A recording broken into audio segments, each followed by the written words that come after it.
就是像炒饭啊，那然后不吃牛肉，不吃猪肉，不吃猪肉，然后剩下的比较仔细的就有点不太确定。还蛮熟悉的，他们不能吃猪肉，然后不能摸狗，然后有斋戒月不能吃东西，还有就是一天要那个朝圣吧，那种拜拜的拜啊。Actually, at the beginning, I only know that they cannot eat pork in their life, and if I don't know, and I heard that if the people who haven't got married yet, they have to cover their head, something like that. But I have an experience that my roommates are the Muslim, so I can know that they have to do some like fasting in the year, and they have to pray quite often in a day. Yeah. 我只清楚就是之前上高中上地理课有历史课的时候有教过说，就是他们主要的教义都是来自于《可兰经》啊，对，然后对就差不多这样子，就是其实自己本身的了解不到这样。Daily practice, I don't get to see that much. But when I was in Pakistan, I would definitely saw someone pray. But besides that, the practices, I think not much about the daily practices, but I also talked to you before about the fasting. Yeah. Practices, I think I really like the meaning behind it about fasting, that if I'm wrong, you can correct me, that they fast because they want people to get to know how others feel, how many poor people feel, and also about sharing your food, your joy with people. That's the meaning of like Ramadans or other events, about sharing, that they care about. Like, I think Islam care a lot about like justice, about like the gap between the rich and poor, and that's really beautiful, and I don't see that in other religions that much, I think, about justice. Mm-hmm.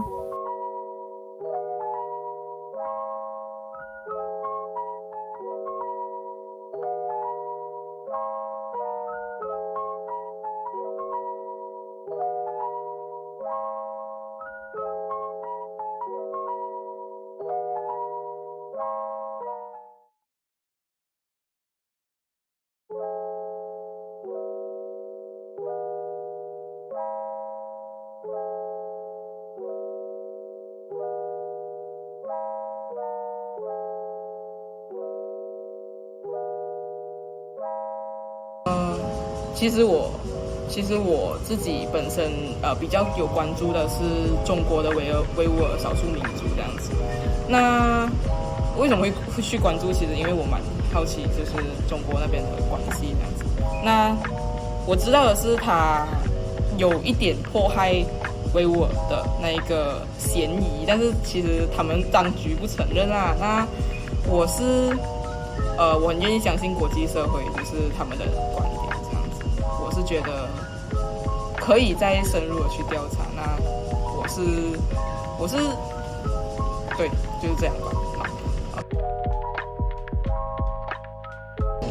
主要前阵子就是最近就是塔利班嘛，那前阵子是那个在新疆，对，然后中国政府对维吾尔族想要进行汉化，然后对他们的传统，那在更可能几十年，那中东那里因为以色列复国嘛，那他们就夺走原本在那里巴勒斯坦人的领地，那在那里就是周围的伊斯兰国家、中东国家对以色列的仇视，然后产生的烈焰冲突。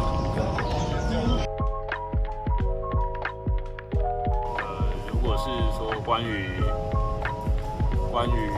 我有没有就是对穆斯林还有伊斯兰教有了解的话，我自己是比较少接触到这边的新闻的。那可能比较常看到就是报纸上会写说，就是有些我不知道那是个人行为吧，就是伊斯兰的那个恐怖分子，然后会发动一些比较对社会比较震惊的一些事件，这样子。那我基本上接触到的资讯都是这些。Long story actually. Well, when I was like in grade 9, there was the Boston explosion, a terrorist attack, and when I didn't know much about Islam before, but I was a fangirl of Zayn Malik. You know him? One Direction, Zayn Malik, and I saw him got a lot of hate on Twitter, and I was like, that was so strange to me that I don't know what he has to do with the marathon explosion, and that was the first time I get to know what's the word? Islamophobia.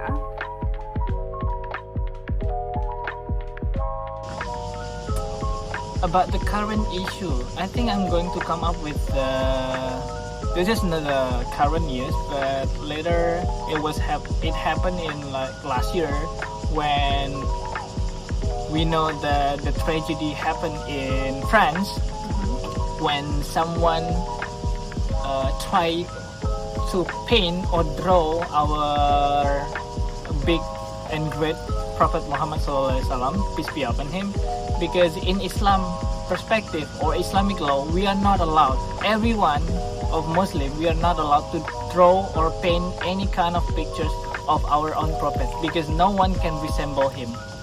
And then there's this case happened in France when someone tried to draw him in a picture, tried to paint him in a picture and resemble him like a human being. We know that our Prophet Muhammad is also a human being, but no one can picture him, and no one are allowed according to Islamic perspective and Islamic law. And then no one has done it ever since. But because of this French law, they are argue that they have this kind of like freedom. But again, their freedoms against the border of Islamic perspective of Islamic law. And this is what happened when this tragedy happened. One of Muslim in France, they kill the suspected of people who draw, of the person who draw the caricature or the paint of our prophet. And then we definitely condemn this kind of like action of the murdering. But again, we also condemn the person who tried to pictures of our great Prophet Muhammad SAW.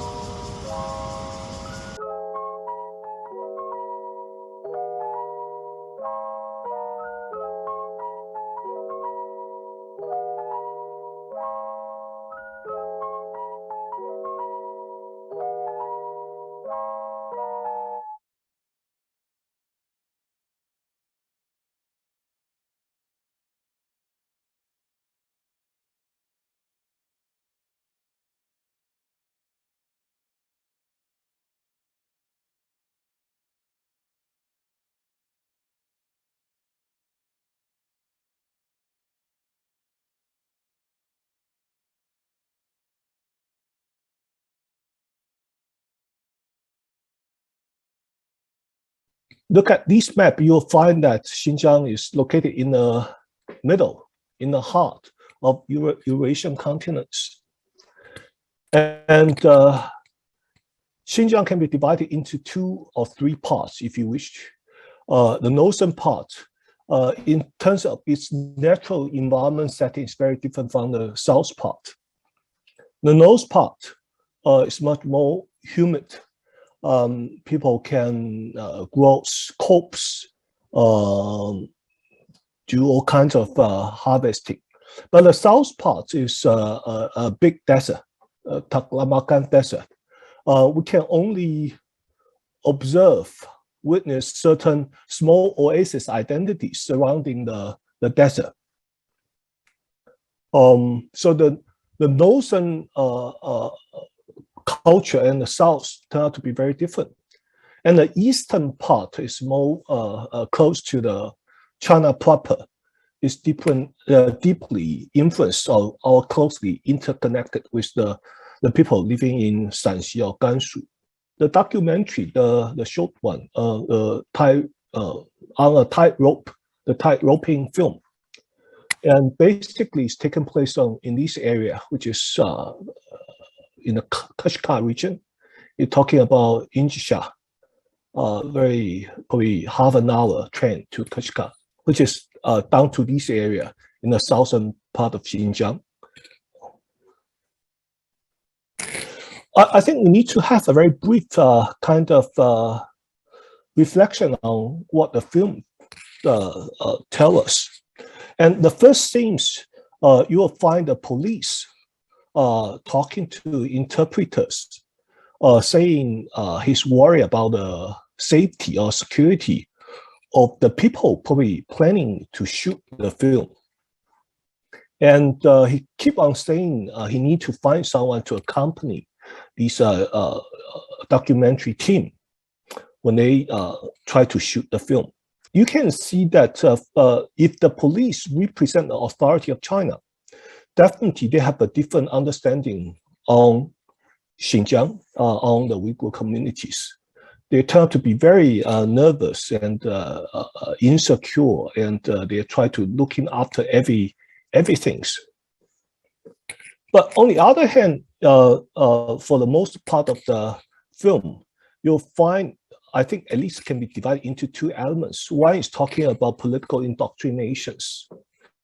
The young students or the young kids keep on shouting or learning these political slogans, something to do with ethnic unity or ethnic fusions in classes, and all kinds of slogans put on walls as well, elsewhere in the community.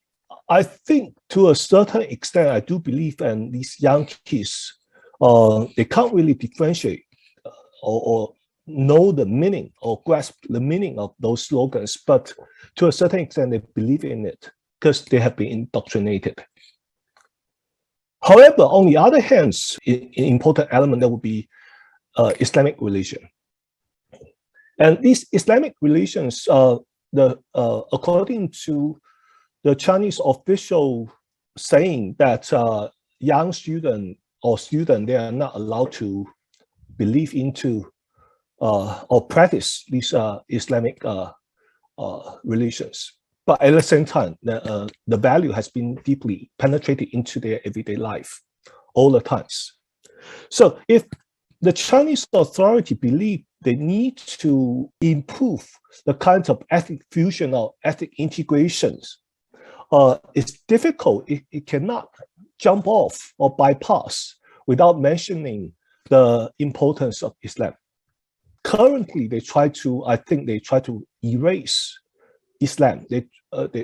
But whether it can be successful, there's another issue. And in principle, currently, I think they move a step further.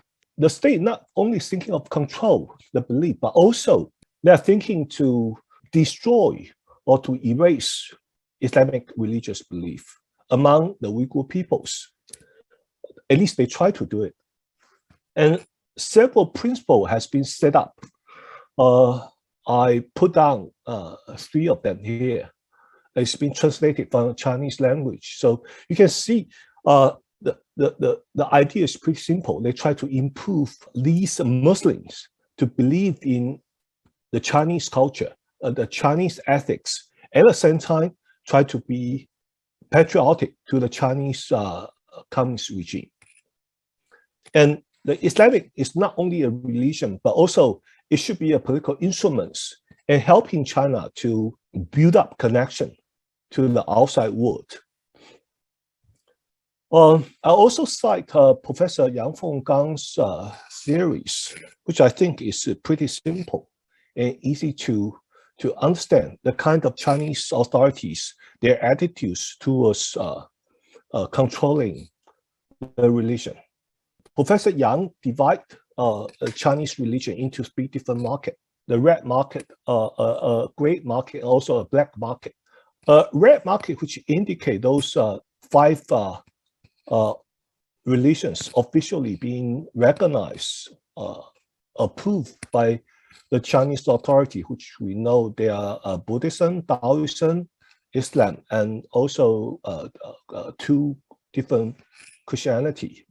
And what is the gray market, which is something the Chinese tolerate their existence, their practice. However, officially they don't recognize their legal status to be worshipped or to be practiced in China. The black market, which is fall into the kind of illegal religions, or the Chinese government would call it evil cults, evil sect, 邪教 instead. But since Xi Jinping came to power, he made a change. According to Professor Yang, his argument saying that the gray market or the black market will be take off. Of course, Yang's theory has many different problems because probably he used Protestant or Christianity as the prototype to think of the kind of categorization among the 3. But anyhow, the kinds of connection between or the relation between political authority and religious belief is pretty obvious. The Chinese communists thinking of fully control of religion and even thinking of to transform them into something which can be used by the Chinese government, Chinese authorities. Then we witnessed this amendment of regulation on religious affairs in 2017. Actually, there's a big event taking place in 2016. The Chinese Communist governments organized a national conference on religious affairs. By the end of that conference, Xi Jinping didn't fully publish his talk in the concluding parts. And for these kinds of conference, normally Xinhua Shi, the state-sponsored propaganda organ, will fully publish the kind of official statement of the authority, but this time they didn't do it. Some of people attending these conference, they said the conclusion turned out to be very controversial. It's not appropriate to make it public, so they cut it short. Since the conclusion is very controversial, and that indicates there's a big change, a policy change for the government's attitude towards controlling religion. And the first obvious change is they have restructured the administration structure of the government departments in handling religious affairs. The Chinese Communist Party, the United Front Department, fully take over the state administration for religious affairs, which means the party took full control. And the religious peoples who used to serve in these religious affairs department, they lose power. Now they're under the guidance of the CCP, and from time to time they receive instruction or guidance from the National Security Commissions nowadays. And in practice, actually, according to that regulation, religious affairs regulations, full restraint has been put into practice. The first one, to make it very short, they request the religion to worship or to serve for the purpose of the Chinese communists. The second one, they identify there's another thing called religious extremism, probably inspired from the Russian use of the Russian usage. So, and this religious extremism in Russian context, most of the time that indicates Islamism, and Chinese borrow from them, and they start to use this idea. And religious extremism in this way, it turned out to be slightly different from the evil sect, because evil cult or evil sect used to imply 法轮功, which is a kind of religion being worshipped by Han people instead by the Muslim or other minority people. The third restraint is something to do with the venues. Without government approvals, the private premises, private houses cannot be leased or used by religion or for religious purpose. And the fourth one is a section trying to regulate and forbidden all kinds of other religious activities involve worshippers to build up connection with the outside world. You are not allowed to go free if you want to go, for example, to Mecca for pilgrimage. That is not allowed. Although there are people doing it, but that is illegal. And you are not allowed to organize kind of teaching program for young kids for religious purpose. Altogether, at the very beginning, we have different kinds of principles to regulate the way Muslims should follow the strict control, this kind of general framework. But since 2017, 2018, the state authorities, they set up this legal framework. And according to Xi, that people should follow this legal framework to serve and to practice. They set up this very rigid one. And this framework, which is stop people to or minimize the kind of freedom of religions to an extreme extent. The current understanding on the Chinese rule in Xinjiang, which I believe is very messy, no matter from the Chinese side or from the outside world. Because the Chinese try to, first of all, I think most of the time, the Western scholarship try to argue that the Chinese state try to securitize the kinds of Muslim belief.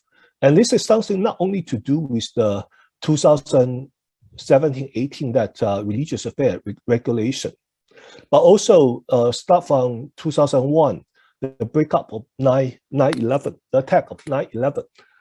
The Chinese authority, the Chinese the government argued that China also under this type of threat. And they claim there's a terrorist group affiliated with Al-Qaeda by the Uyghur militant, which is called East Turkestan Islamic Movement. And in 2002 and 2003, been recognized by the American and also the United Nations and put them on the list of foreign terrorist group. Since then, I think for the last 20 years, the Chinese try to securitize, especially Western people, Western scholars argue the Chinese securitized the Xinjiang politics. And these blame or these accusations leads to the kind of assimilation or genocide nowadays.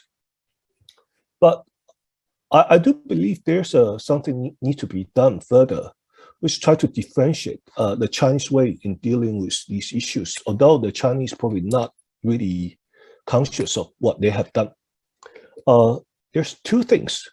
If you're talking about this preemptive violence, to a certain extent, it can be justified because you have immediate danger, immediate problems you need to solve in the first hand. So you need to do something urgent. And for example, if you're thinking to deal with terrorist attack, definitely need to sacrifice certain part of individual freedom or individual liberties. But in the long run, preemptive measure is difficult to justify for long.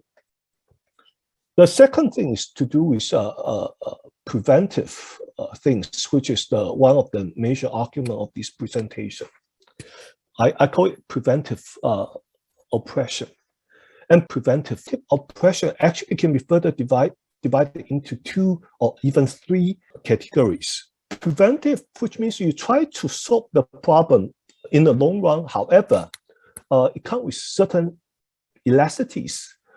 But on the other hand, you need to maintain a certain rule which is not favor to the stakeholder in the community as a whole.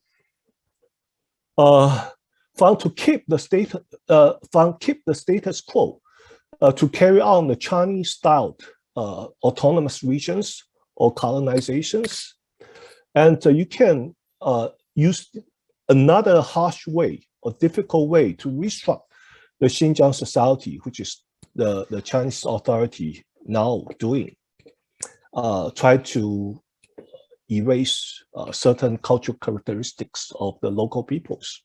It cannot be assimilation, if not genocide. But this is difficult to justify. It doesn't have much legitimacy. If you want to follow the Chinese commitment according to the PRC constitution being laid down in 1950s, the first one to keep the status quo and try to improve it, it can be justified to a certain extent. But the second one, which means the government is doing something illegal.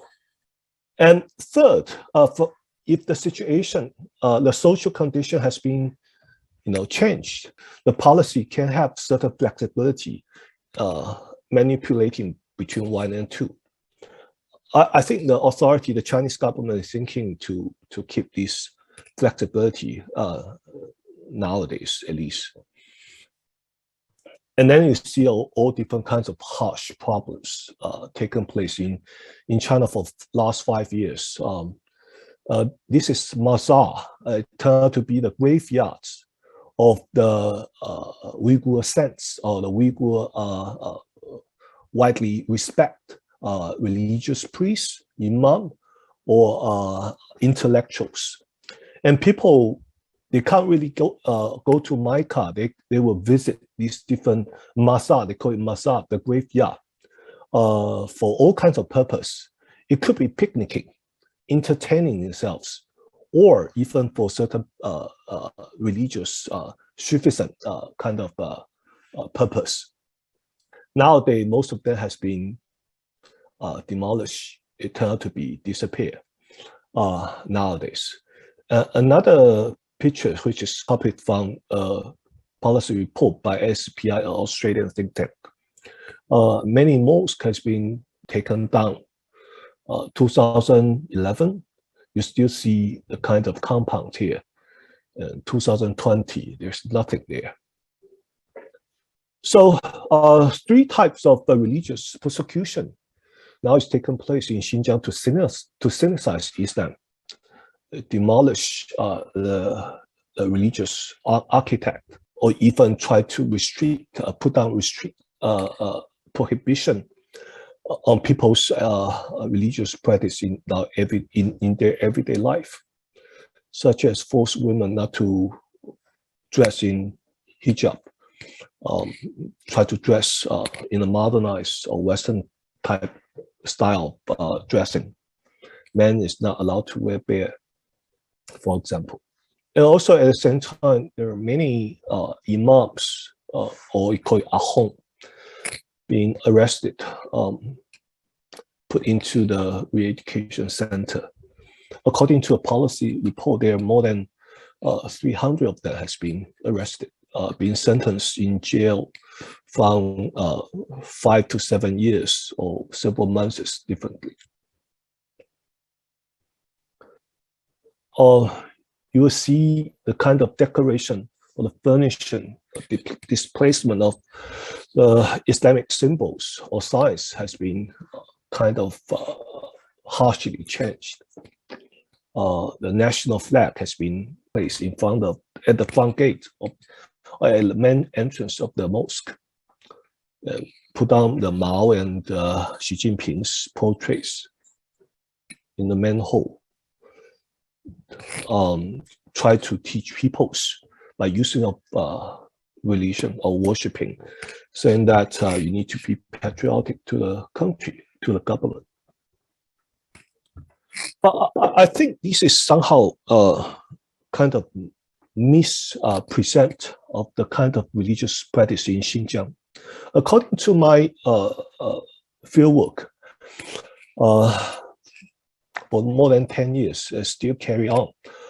People keep telling me different things, and based on my observations, I divide the kind of Uyghur Muslim into 3 different kinds. There's some sort of culturally identified practicing of Islam. There's a huge amount of them. They fall into this type or fall into this categorization. They unconsciously, they believe they're born into Muslims. I think you can find these kinds of Islamic practicings in the film as well.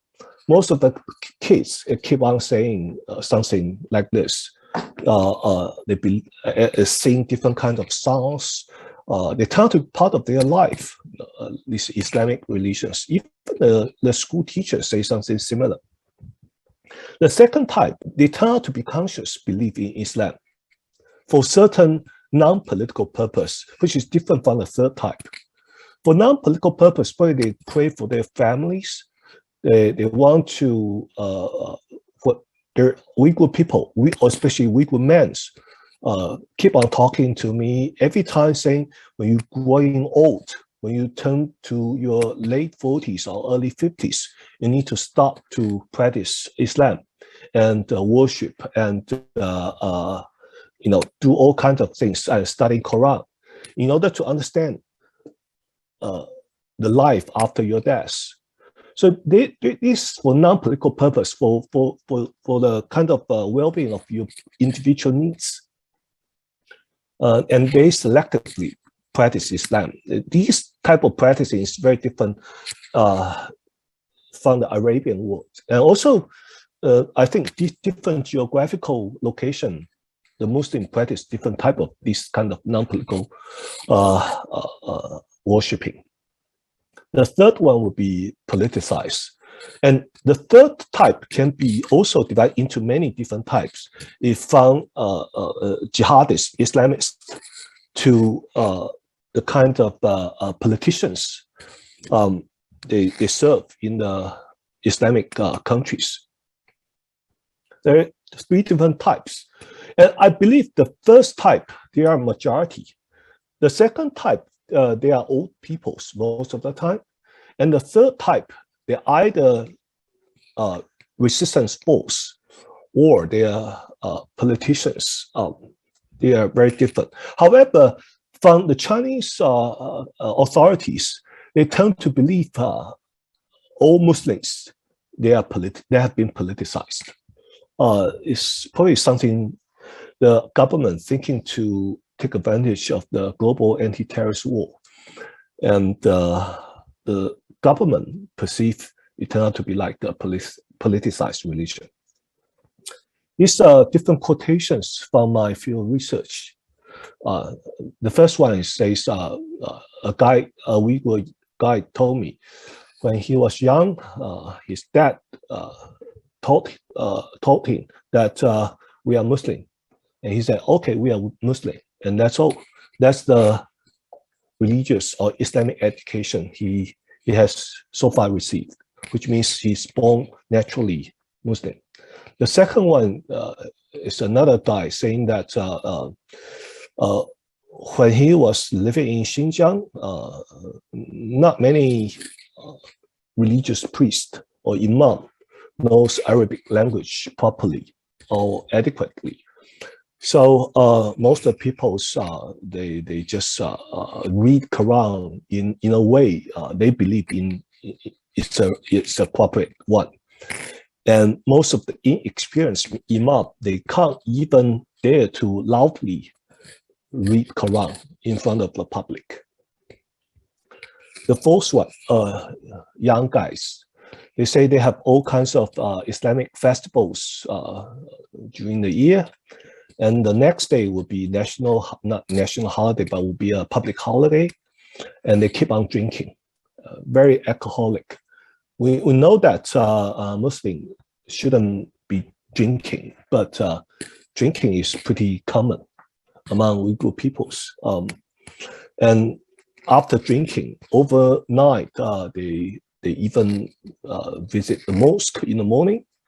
Once they finish the worshiping, and go back to other people's house, other friends' house, and keep on drinking for the two holidays. The last one, it says 1992. That's the first time in a funeral he noticed there's a young priest graduated from the Xinjiang Islamic School of Religions, all kind of official madras, and practice organize the funeral for the Muslims, and it's free of charge, but it's government sponsored imam. In the long run, I don't know what will happen in Xinjiang, but the Chinese believe Xinjiang will change according to their wishes. They are going to erase Islamic religion to a larger extent, or at least they will fully transform Islamic religions for political use, which means the government, the Chinese Communist Party, can fully control and maximize the usage of Islam as instruments to build up relations with the Islamic countries for all kinds of political purpose. However, the second point is, I think so far, the Chinese authority and also the Western scholarship, even Western governments, they kind of have a massive understanding what's happening in Xinjiang. There are many factors because of these massive situations. Some of them want to take advantage of this massive situation for political purpose. Some of them try to understand these kind of problems within the kind of intensified ties between the US and China. There's all kinds of implications. And Chinese government themselves as well, they mess up these kinds of policy discourse. On the one hand, they want to securitize Xinjiang, try to legitimize their policy measures introduced to Xinjiang, and convince the Western to accept their arguments. But on the other hand, they are doing something which is very preventive. And that preventive definitely is go against directly to the Chinese constitution, which is a commitment, legal commitment, which they have for the Muslim minorities. And that's why they receive these kind of blame of assimilation or genocide from the outside world. And that's for all now. Thank you. Thank you, Dr. Shi. You bring up a number of very interesting questions that we'll definitely need to get to in the question and answer period. You have a lot of experience in the region, and I think there'll be a lot of opportunity for discussion in a moment. But first, we want to hear from our other distinguished speaker, Dr. Zhang Zhongfu, who is the Associate Professor of the Department of Ethnology at National Zhongzhi University. He is also the former Secretary-in-Chief of the Taiwan Society for Anthropology and Ethnology. Dr. Zhang is a scholar of ethnohistory and socio-cultural ethnography of Hui Muslims in Northwest China, and has done 2 decades of fieldwork in Gansu, Qinghai, and Ningxia. His current work is Islamic plural sectarianism, local cultural changes and ethnic identity of Hui Muslims in eastern Qinghai, Lanzhou City, as well as Lingsha-Hui Autonomous Prefecture in Gansu. Today, he will be speaking about the paradoxical jihad of Sinicization, new coming campaign of Muslim assimilation under the spreading Islamophobic sentiment in contemporary China. Please welcome Dr. Chang. Good evening, ladies and gentlemen. Professor Nicholson, Professor Liu. It's a great honor for me to be invited to participate in the conference, especially after watching this meaningful documentary film on a tightrope, 2007. I think the title of this film is a very nice metaphor for our conference, because now Xinjiang, the Uyghurs, and other Muslim minority in China are walking on a tightrope now. So I think it's very meaningful. But I'm not like the Professor Shi. He's a real expert in the Xinjiang issues. But my specialty focus on another field we call the Sinophone Muslim, or the Chinese-speaking Muslim in China. So I'm very glad to introduce my theme of this conference is the paradoxical jihad of Sinicization, because we know the Sinicization is very, very ambiguous. What is the Sinicization? The Islam exists in China more than 1,400 years. So I'm very glad to introduce my research. So maybe some Muslim friend on the line, I want to say Assalamu alaikum, or the Uyghur language we say the Yashimuslar, Sawadash, Yashimuslar, Dosalar. Okay. To recognize the situation of the Islam and the Muslim in China, I think there's two perspectives. One is the historical, another is the contemporary one. We have to know there are two major aspects about the Muslim or the Islam in China. The first one is my interest in the Sinophone Muslims. We call the Sino-Muslims, Chinese-speaking Muslim, or Hui Minzu, 讲汉语的回族. Another one is the Turkish-speaking Muslim in Xinjiang, just like Professor Shi reported before. But in Xinjiang, I think except the Tajik in the Pamir Plateau, the other Muslim minority, they belong to the Turkish-speaking Muslims. The Sinophone Muslim, they spread very wider than the Uyghur. You can see every province in China, the Sinophone Muslim is reside for a long time, more than 1,000 years, including the Xinjiang. The Uyghur in Xinjiang maybe the 8 millions, but in the Xinjiang, the Sinophone Muslim maybe had maybe 700,000, maybe 700,000. The Sinophone Muslim in Xinjiang. The total population of the Sinophone Muslim in China, I think there is maybe 10 millions. Maybe 10 millions. So the Sinophone Muslim spread very, very well, just like the Han majority. So the structure of the symbiosis between the Muslim minority and the Han majority under the modern nation state in China. After the Xinhai Revolution, the China entered the nation state style. So the symbiosis between the Muslim and the minority is a common patterns.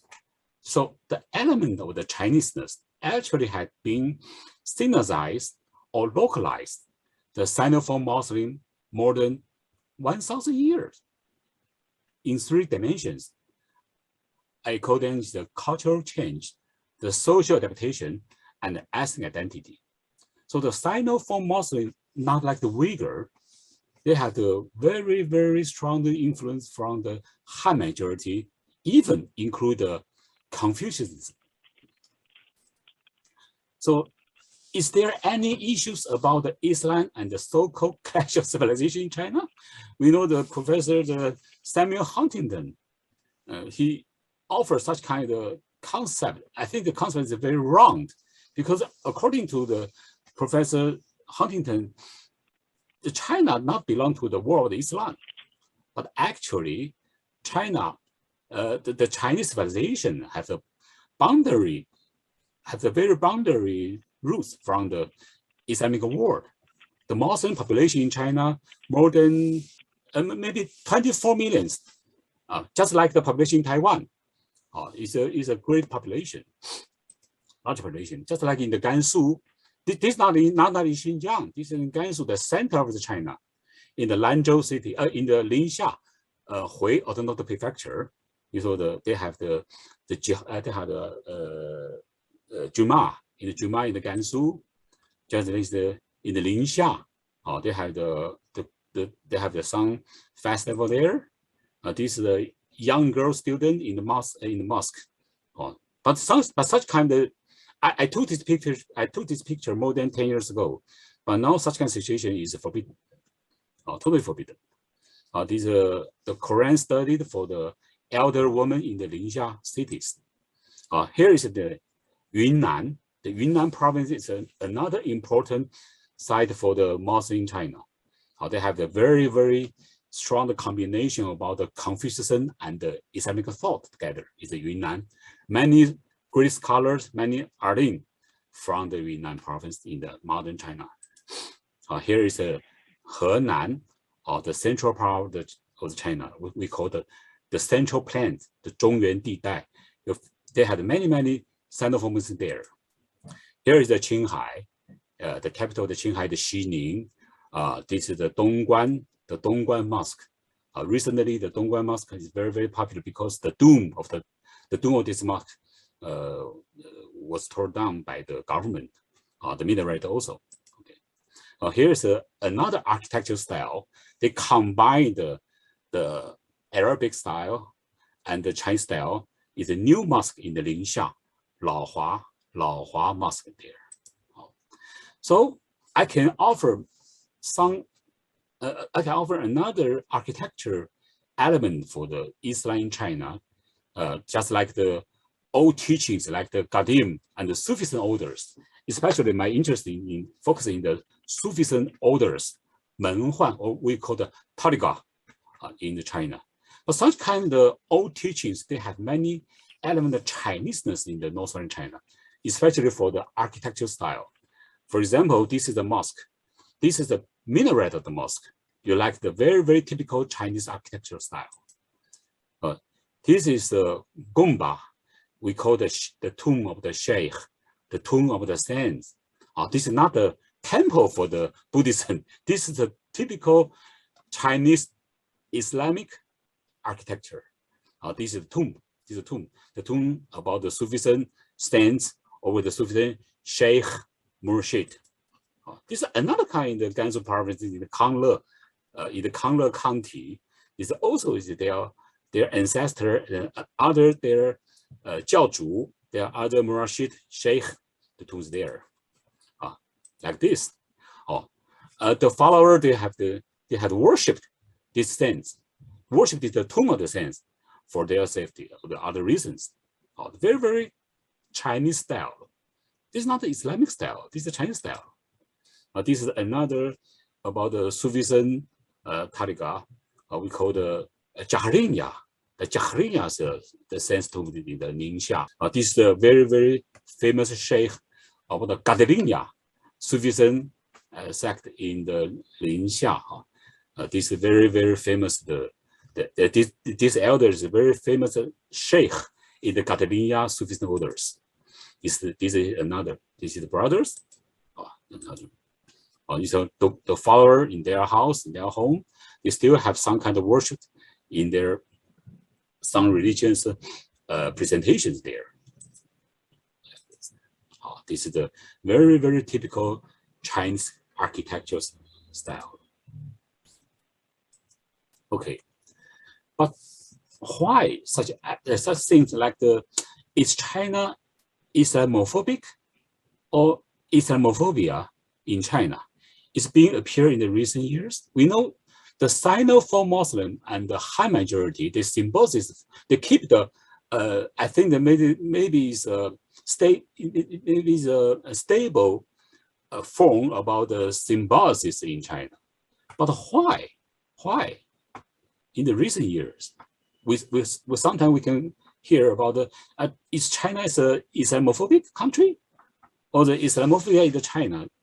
Why it appeared so frequently in recent years? I know the term Islamophobia occurred in the end of the last century. For this sample, you can see the Islamophobia had the 4 elements: exclusion, discrimination, prejudice, and violence. But in the Western countries, in the Western Europe, or in the United States, the Islamophobia, they focus on the newcomers of the Muslim. Most of them, they are the refugees from the Western Asia, from Syria, or from North Africa. But the Muslim in China, especially the Sinophone Muslim, they are not newcoming immigrant. They are not a newcoming immigrant. They are not a refugee. They are not foreign refugees. They are the local resident in the larger cities and or in the countryside more than 100 years. So my personal opinion, the Islamophobia occurs in the Western countries, but not suitable for the Chinese style. But recently, why?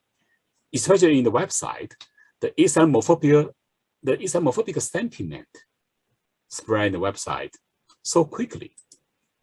So just to look at what is the origins of Islamophobia. The first one is a dichotomous comprehension of the West versus Islam. Such kind of historical, maybe we can trace back to the Crusader. But the second is the stereotyping, the Islam threat, especially after the 9/11 incident. The stereotyping, the Islamic threat, is alarming. The third is the Muslim simplification. The Muslim simplification to show us the two sides. On the one hand, a stereotyping of the West. On the other, assertion is a unitarity in the interpretation of the text and the culture. So this is the origin of Islamophobia. It's not existing in the traditional China, but why recently some kind of the Islamophobic sentiment spread in China, especially the Han majority. So the new tendency of the nearly being occur after 2012 is the CCP wages a new war of the Muslim assimilation under the spreading of the Islamophobic sentiment by an ambiguous excuse, the total Sinicization in all religion. This section previously, Professor Xi has a very clear explanation in his address. So beside the governmental propaganda, the new media, especially on the internet, leading by the extreme left intellectuals, the high majority, the extremely left intellectuals openly to spread the anti-Muslim hostility in the form of the hate speech, openly, especially in the we call the website, some big V, 大 V, 很多 we call the 网红, they are the extremely left intellectuals. They are high majority, but they openly spread the anti-Muslim hostility by the hate speech. The government ignored this.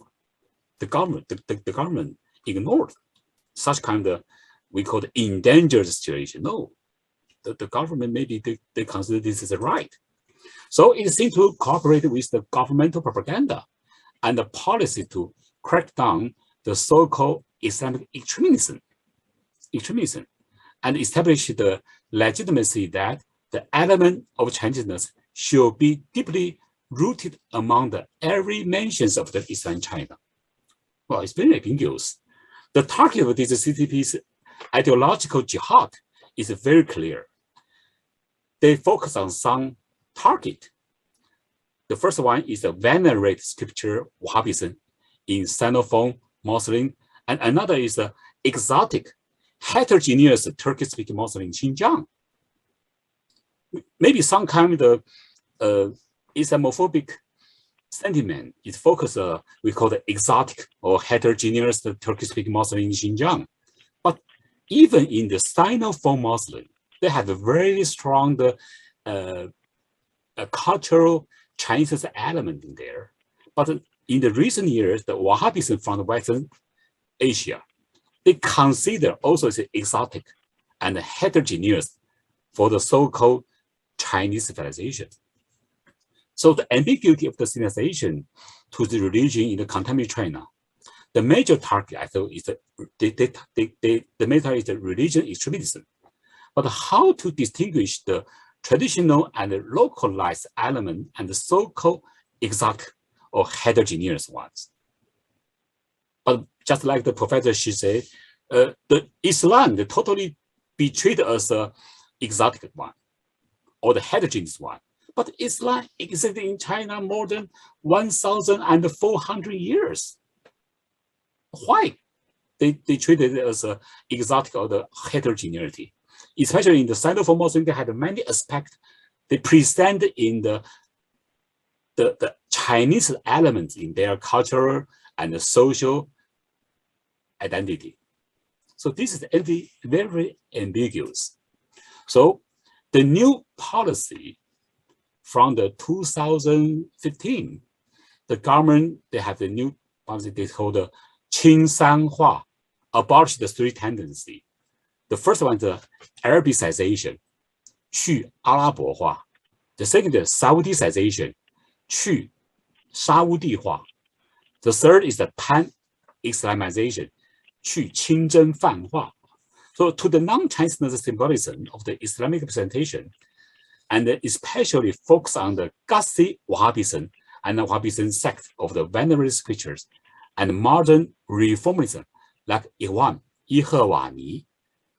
They belong to the new teaching, not like the Qadim and the Sufism. They belong to the old teaching. The new teaching, just like Ikhwan and the Salafiyah. The Salafiyah is some kind of Wahhabism, but the Ikhwan, they consider is the Ghazi Wahhabism, because they are the modern reformism and they are the venerated scriptures. So the architectural style, the religious scriptures, they can trace back to the Western Asia, especially from the end of the end of the Qing dynasty, more than 100 years ago. So some cases in northern China and other places for this, we so-called Qingsanhua, or we call the Qingsanhua. The major purpose for the Qingsanhua is the so-called Sinicization.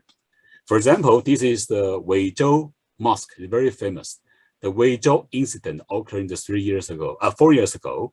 The government forced to tear down the dome of the mosque and the pilgrimage and the minaret. Is Weizhou in the Ningxia Hui autonomous region. This one is the stadium in the Yinchuan, the capital of the Ningxia. The stadium, the outer, the shape just like the white hat, of the Muslim. So the local government, they established such kind of the stadium more than 10 years ago. For very important, the mosque and stadium, they are not illegal. They are legally authorized by the government, maybe 10 years ago. But now, the government will tear down the dome to tear down this stadium because they have some symbolism of the Islam. The Islam symbolism equivalent to the religion's extremism. So for the Arabicization, this is a halal. We call the Muslim food. This is a very important symbol for the Islam cuisine. For the halal, the Arabic halal disappeared. The change to the Han, change it to the Chinese character, Qingzhen, and not halal. The Arabic halal disappeared. This is a theme park in the Yinchuan, the capital of the Ningxia. This theme park, you see, this architecture, the dome, just like the Arabic style. But now, the dome is teared down. tearing down, but change another, we call the Han Chinese style, the roof upon the this architecture. This is the crescent. The crescent, the symbol of the Muslim. The crescent, the symbol, a very important symbol for the Islam. But now the crescent disappear, replaced by this the jade, the jade, and the shape of the ancient jade for the Han majority. Some kind of the Islamic symbolism totally disappear in the Yinchuan and other cities in the northwestern China. Some kind of the dome and the minaret, they had the Arabic style, totally tear down and change to the Chinese style, just like this.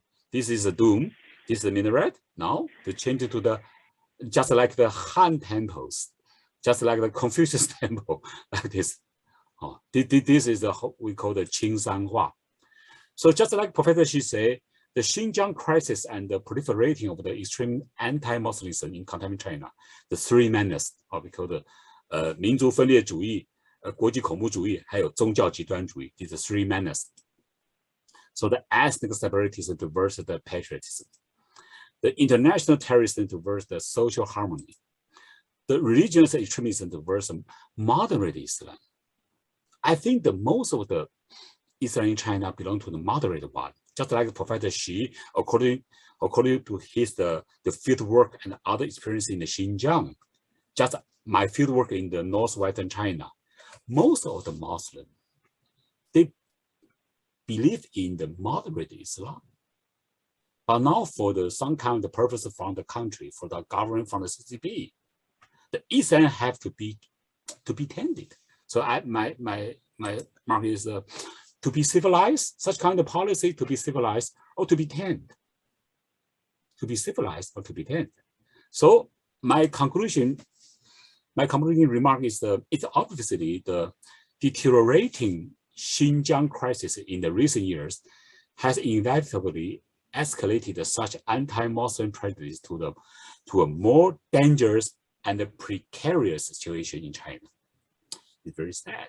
The current disproportionate policy for restrain the regular Islam in contemporary Xinjiang should not become the basis for the further subjugation and suppressions of the Islam in China, especially under the excuse like the further Sinicization or anti-Islamic extremism. So I think the Xinjiang crisis to influence the whole situation in Islam in China.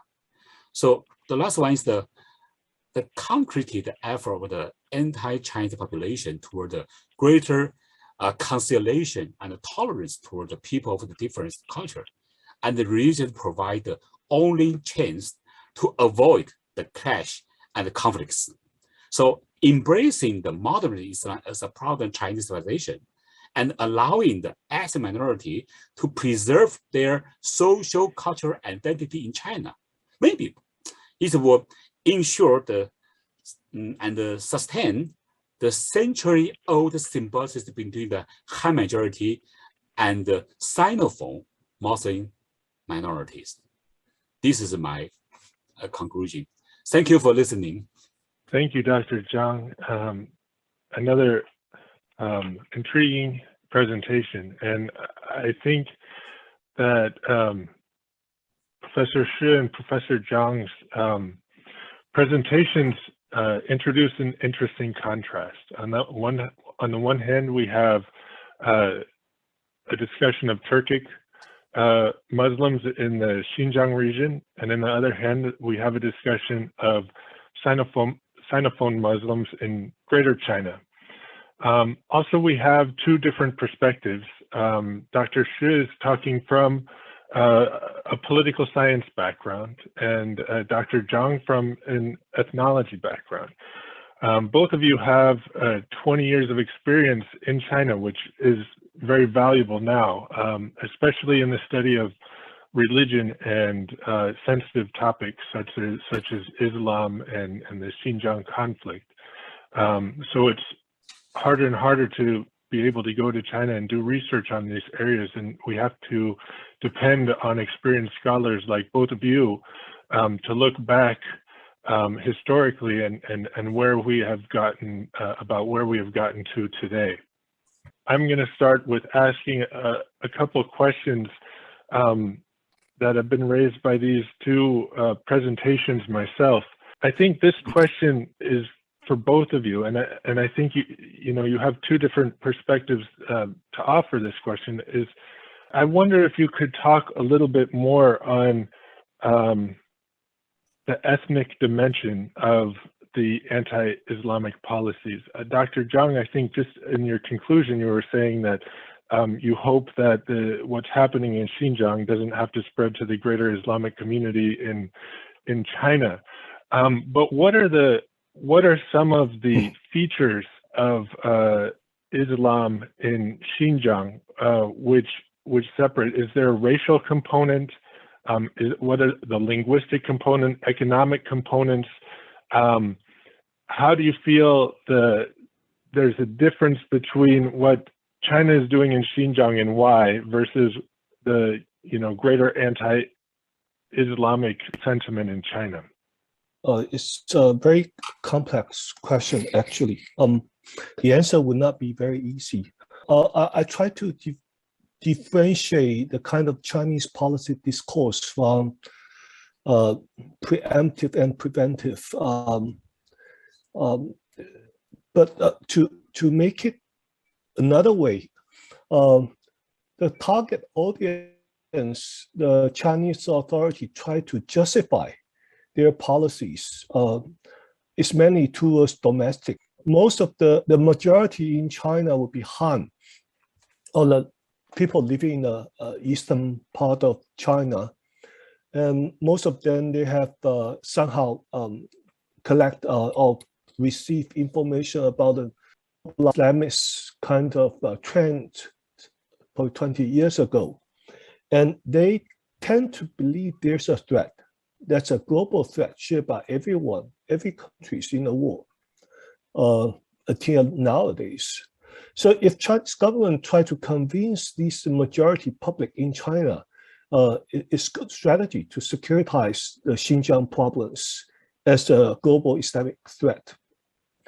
Even till nowadays, most of my Chinese friends living in China, they common peoples, not necessarily to be scholars. They believe Chinese government has done a good job, and they don't see any kind of so-called terrorist attack taking place in China. It's very different from 2013 or 2014. Almost every month, even weekly attack taking place in Xinjiang, not only Xinjiang, but also other part of China. For example, in Kunming or in Beijing, especially the one taken place in 2014, I think it's in April, the Urumqi, which is the capital of Xinjiang, the rail station, there's a bomb exploded.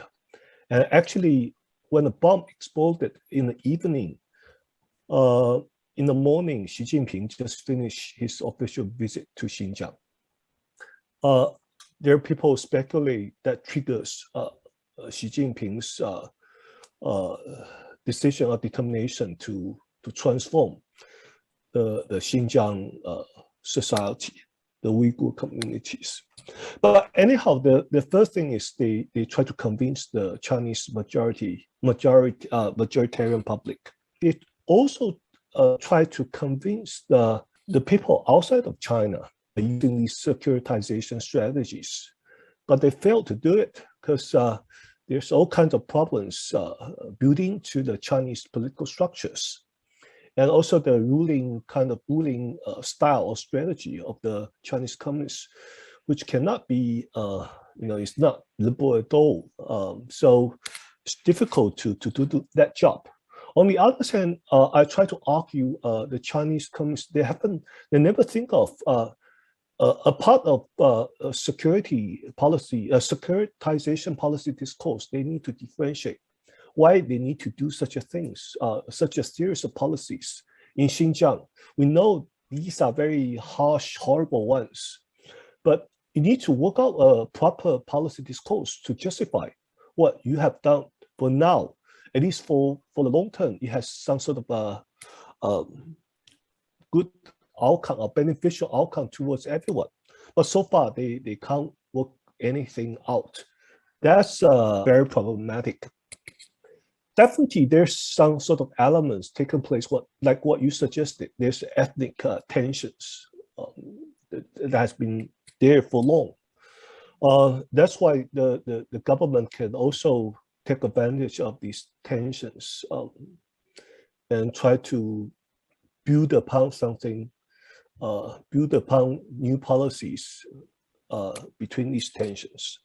And this tension is not only racial, but it's something to do with the modernization scheme of the CCP. They have introduced since probably the open door policy in '78, which is 40 years ago. The Xinjiang economic structure has been encounter all kinds of changes, and the local communities actually they have no way to handle those changes, those social changes. And they blame this is something to do with the kind of ethnic tensions. And since these modernization change being brought by the Chinese authority, this is what I have in mind. Thank you. Okay. Honestly, I'm still be optimistic for the future of the Islam in China, because I think the political power, especially in the history of China, cannot abolish the religion totally. Just like some cases like Falun Gong, they had very strong the life in another countries, just like the United States, overseas China. But you know, Islam is not Falun Gong. Islam is a great faith existing in China more than 1,400 years. According to our field work and some local observations, even now the governmental policy, they banned many appearance about the Islamic faith, just like the shape of the mosque, the shape of the minaret. They forbidden some kind of religious education. But I think that the root of Islam still very deeply established in the Muslim society, very strong. You know, just like the Cultural Revolution, not only the Cultural Revolution, before the Cultural Revolution, some kind of political movement, just like 反右, just like the 反宗教特权斗争, the religion were totally banned in the society. But now we call the high technique 维稳, 高科技维稳, but also the local population, they have the high technique to strengthen their belief in Islam in other ways. In the appearance, we so-called the Asian minority province, they have the three pyramids.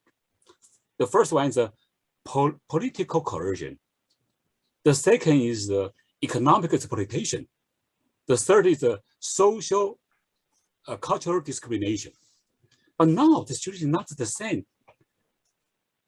The local, my local observation, even in a very common family, the Islam belief is still very strong. They don't need to some kind of the support from the mosque or from the other government support. No, this is the tradition. So my opinion, we have to know the stronger power of the Islamic tradition in Sino-for Muslims. But Xinjiang is not. Xinjiang, these three elements are very obviously the political coercion, the economic exploitation, and the social cultural discrimination. But now I worry about the Xinjiang patterns, the Xinjiang style, not to be the number one, to spread to the other place in China? Thank you. Yes, those are very enlightening answers, so that we have maybe some Islamic resistance, even if there's some attack on the kind of centralized structures such as the mosques. There's still technology and new features of communication for Muslims, and a strong tradition for them to continue to practice even against harsh crackdowns. So we hope that the Xinjiang style doesn't spread to the rest of China. Here I see that Professor Liu has her hand up, so I want to give the floor to her to present a question to our speakers. Thank you so much for your talks. Jianyu, you mentioned that this is not only this current, like 10 years tension between the government and the Xinjiang people because of those riots, but it's long before that because of the economic system that overwhelmed local people. So Xinjiang Uyghurs or Muslims, they could not compete because of the language policy, because of the job opportunity and everything, right? But I wonder, I've been curious about the historical background, especially the Hui Bian. There's the long history back like 200-300 years and even earlier in early Qing dynasty, and several crackdown and huge oppression, but the action against is the other way, the genocide by this Hui people, right, by this Muslim against Han people. So, but I only knew about this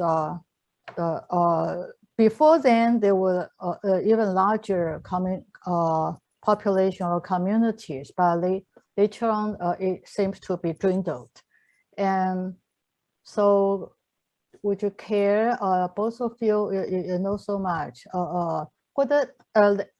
some people recently, they said this so-called Xinhai revolution, the Tang revolution, it's so coincidence.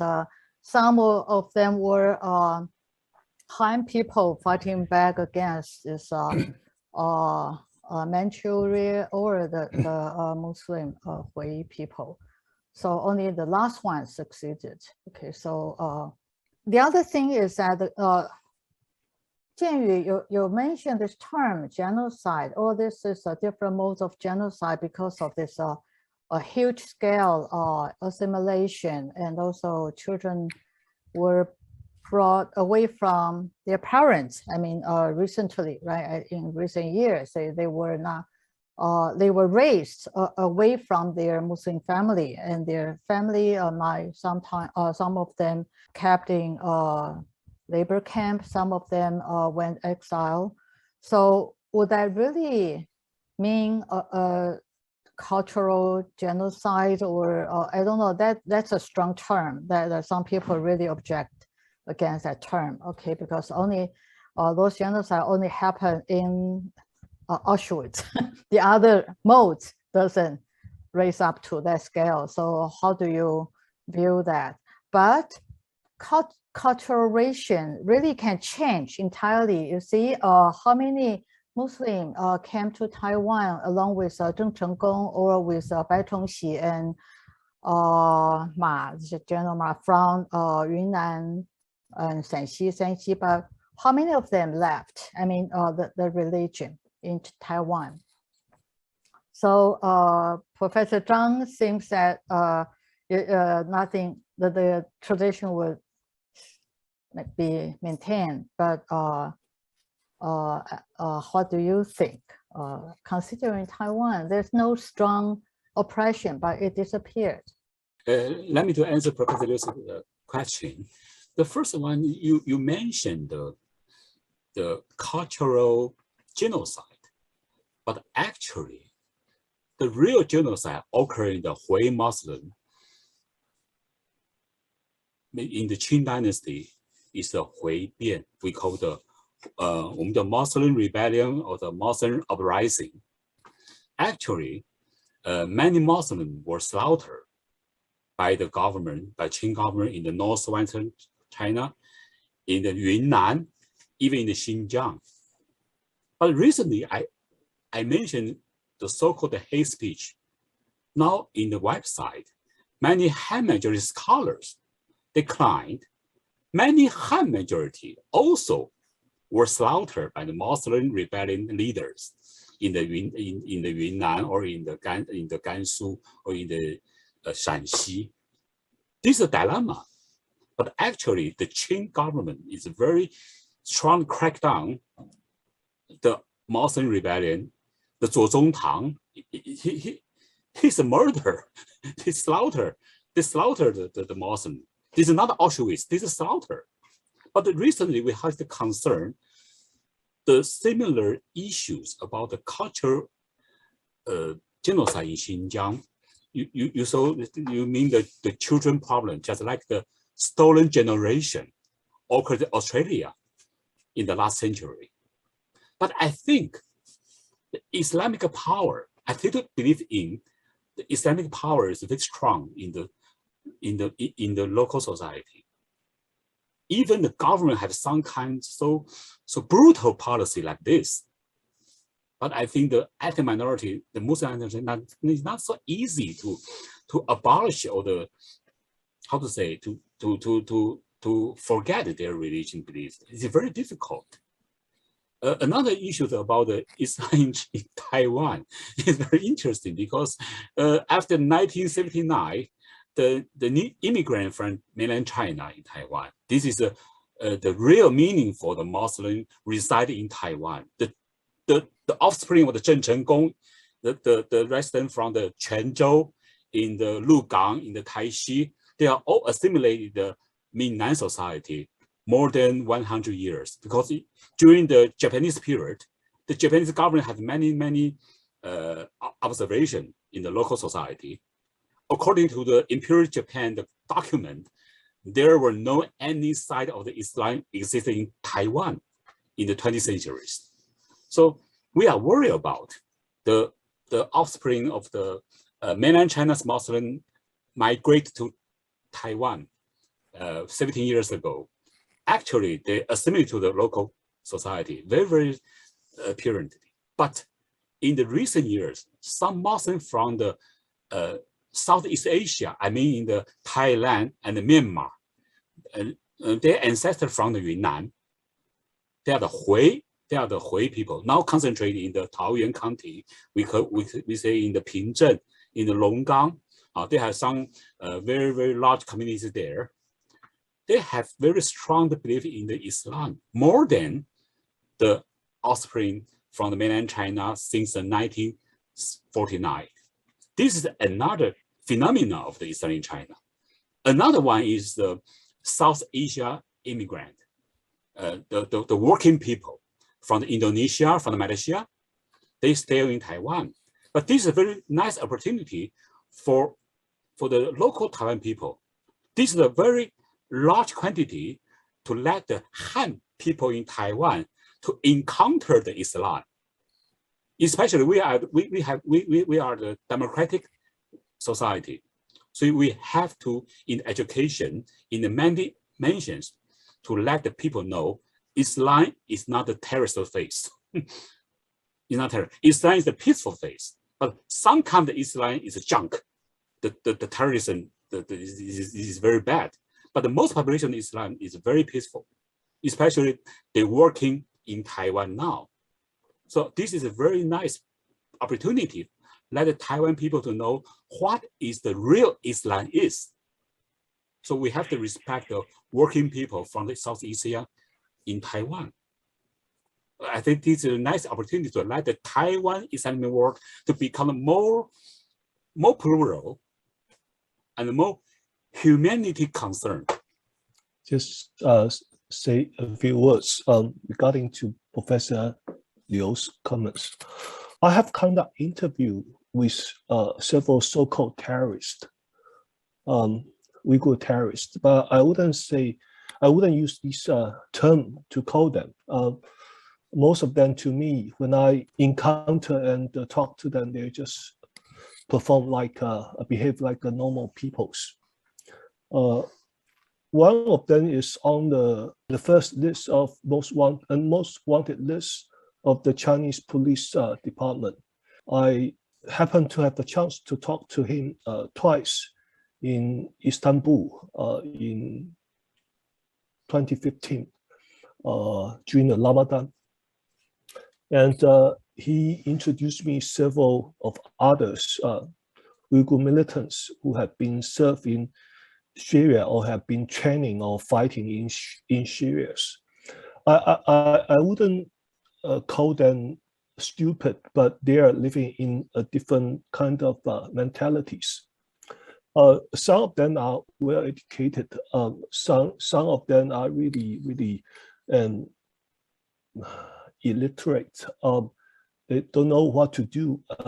What they have in mind, because their parents or the community tell him he born to be a Muslim, so he tried to find a way, try to be inspired by Islamic teachings. However, unfortunately, what he has been inspired by is inspired by those militants. So even the so-called terrorists can be further differentiated or categorized into many different groups, all have different wishes or purpose when they practice these type of so-called extremist worshipping. On the other hand, I would say this is a tragedy. Not only this is a consequence of the modernization scheme of China, it's a negative consequence, but also we know that Central Asia used to be colony of British and Russia, and also included Chinese Qing Empire. They divide Central Asia into the current kind of geographical demarcation. Put them together, actually, these people living in that part of the world, they have been artificially created or invented. For example, if you're talking about their linguistic ties, Uyghur and Uzbek, actually no big difference. Most of the Uyghur peoples, if they travel to Uzbek, they can fully understand what Uzbek said. That's one of the reasons we know in 19th centuries, the last rebellion, there's a Uzbek. By that time, it doesn't call Uzbek because Uzbek didn't exist. He organized people in the southern part of Xinjiang. He was called Yakubek, and later Zuo Zongtang generals defeat him, take over Xinjiang back. And Yakubek actually, in nowadays term, he turned to be a Uzbek. I think the difference, the linguistic difference between Uzbek and the Uyghur is like Taiwanese and Beijing Mandarins. It's no big difference. But for Uyghur to learn Turkish, modern Turkish language, according to their experience, what they told me, probably take them half a year. They don't need to go to school to receive language education. They're just watching TV, encounter with the local street peoples, and making friends after 6 months, around 6 months, they manage to know Turkish language. So people living in that area, they have these kind of cultural ties, but different political force try to withdraw the political boundary and also the cultural boundaries. Down to nowadays, I think the Beijing authority tried to do something the same by using political means or policies to clearly demarcate these cultural ties. I think the ultimate purpose, I agree with Professor Zhang, Beijing probably never think of erase Islamic elements among these group of peoples, no matter they are Uyghur or Kazakh or others. But what they have in mind is try to successfully politically indoctrinated this group of people, they need to 100% loyal to the Chinese communists, not necessarily to be China, but Chinese communists. So political indoctrination is the ultimate purpose, or probably the most wanted purpose, the priority. The second thing, to achieve that ends, to achieve these to make it successful political indoctrination, they need to minimize the kind of linguistic barrier between people living in the east of China and west of China. And people living in Xinjiang, they don't know Mandarin Chinese. What nowadays they call it is not 普通话, they call it it's a Chinese common language, 共同语言, 通用语言, which means every Chinese, if you're holding a Chinese ID card, Chinese passports, you're supposed to learn this language in the first place, and they force these people to learn Mandarins, no matter how old you are or how young you are. And they believe these linguistic issues can further facilitate the kind of political loyalties to the Chinese authority. And the third thing is the Islamic elements, because these Islamic elements not only is religious, but also a cultural ties to connect these group of peoples with the people living in Eurasian continents, not only the Uzbek, Kazakh. So how to minimize the outside, the external influence towards the people living in Xinjiang, try to at least cut off their ties for a period of time to a larger extent. And then they will help them to use these language advantages to learn, to adopt to the Chinese cultural practice or even political practice. And that's the ultimate purpose for the last 5 years. Harsh, horrible policy being introduced by the Chinese government. That's what I had in mind. Referring to another question, that is the Western scholarly accusation on the Chinese policy. It could be cultural cleansing, cultural genocide, or genocide. Recently, in September, early September, there's a Uyghur tribunal taken place in London. In September, there's the second public hearings. I went there to observe the process. I also interviewed with the judge, the so-called people's judge in charge of this Uyghur tribunal. There are all kinds of interesting questions, but I try to divide that into 3 different levels or groups.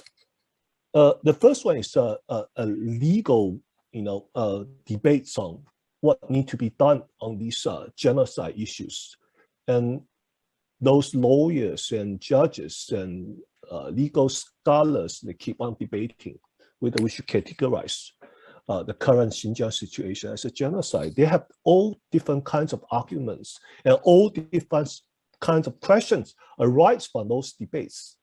And by the end of the day, if you treat it as a legal issue, genocide as a legal issue, you need to conduct a comprehensive investigation. Without sufficient evidence, you cannot make a verdict, reach a verdict.